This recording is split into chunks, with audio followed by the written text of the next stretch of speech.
PMA pour toutes. Deux manifestations se déroulent à Paris. De nombreux militants pro et contre la procréation médicalement assistée pour toutes se sont rassemblés mardi à Paris alors que le Comité consultatif national d'éthique était réuni pour rendre son avis sur l'octroi du droit à la PMA aux couples de femmes et aux femmes seules.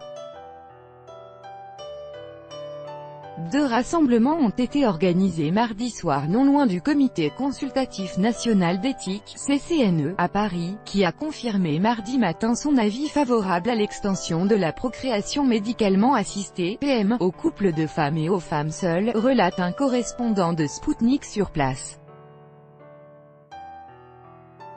Copyright Sputnik. Manifestation à Paris sur la PMA pour toute. Une manifestation s'est tenue sur l'initiative du mouvement Manif pour tous qui avait déjà mené bataille contre l'ouverture du mariage aux couples de même sexe. Plusieurs centaines de personnes ont protesté contre la décision du CCNE devant le siège du comité. Les manifestants contre la PMA pour toutes tenaient des cartons rouges. La contre-manifestation a réuni des personnes favorables à l'ouverture de la PMA aux femmes célibataires et aux couples de lesbiennes. Copyright Sputnik. Manifestation à Paris sur la PMA pour toutes. Initialement prévue devant le siège du CCNE, le rassemblement a été transféré plus loin, rue de Varennes, près du musée Rodin, en raison de l'ampleur de l'événement, d'après ses organisateurs.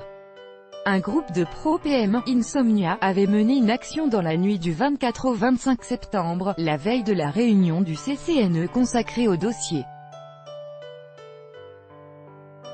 Ces militants ont recouvert les alentours du CCNE d'affiches et de pochoirs portant les slogans « PMA pour toutes » et « Love wins, l'amour vaincra », a annoncé Insomnia sur Facebook. Le droit à la PMA pour toutes avait été promis par le président Macron lors de sa campagne électorale.